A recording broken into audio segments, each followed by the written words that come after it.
the thing that jumped out at me as a guy who covers the Rams a lot is he had a setback. So I'm thinking, okay, if I had a setback, I can still get to the set from the newsroom or my sports office. But Cooper Kupp running sprints at full speed down the field has a setback. Can you describe what is a hamstring? I mean, we've all heard a hamstring. What's a hamstring? So here is truly the anatomy, the pelvis. Oh, I love that. And this is the socket of the ball and socket joint of our hip, the acetabulum. Here's the ball that fits in it.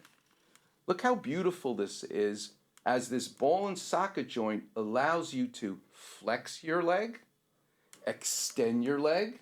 Those are two planes of freedom. Yep. It also lets you put your leg out to the side, jumping jack, and then adduct. Abduct is out to the side, and adduct.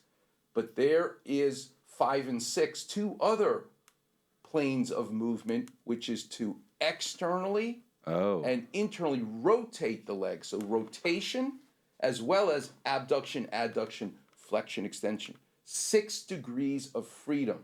My best way to give you a Klapper vision for the thigh bone, the femur, where the hamstring lives, the back of your thigh is where the hamstring is a hot dog. A hot dog? It's. I don't eat hot dogs, but would a turkey dog work? I'm more of the health conscience. I just happen to carry turkey dogs and buns around. Would this work for you? It does, because I'm showing you the bone, which is the hot dog, but I want you to appreciate your own thigh, which has musculature that surrounds the femur. You see your skin, but there's muscles in the front, there's muscles in the back, on either side, like a hot dog. Okay, so Curt. as I hand you the turkey dog, right. We want to be a little health conscious. I think producer Eli also, because he just knows where to find the best photos, usually from your medical book, wink, wink. Producer Eli, look at that. That's not from your medical book, but does that work? Darn good. That's pretty darn good. So before we go hot dog, what am I looking at here? So pretend we put a coat of mustard, which I like. I don't know if you... I love mustard on my dogs. So that you don't see the beef or the turkey. That everything's covered. That just like your femur's buried inside your leg, I'm just telling you there's a bone there. Just like here, you have in this model that you don't see the bone anymore. You just see the bun and the mustard, if you will, covering it. Gotcha. And I want you to appreciate this bone here is the pelvis, the ischium, which is right here. That's this bone. Okay. And what is attaching are the hamstrings. So this blue hamstring, the semitendinosus, goes from, this is where your butt is, if you will, straight down north-south and goes to the inside of your knee, the medial side of your knee. See how it comes straight down? The blue part? The blue part. So you're saying that? Yes. Okay. Both the semitendinosus and the yellow one here, they are north-south hamstrings in the back of your thigh. Okay. That allow you to extend your hip and allow you to flex your knee because they're attaching beyond your knee joint when they contract. But here, and they don't tear. They're not involved usually in a hamstring tear or sprain or strain. Which guy is? Biceps femoris. It's this guy that goes from the same origin of the bone, the ischial tuberosity. But look at the difference, Curt.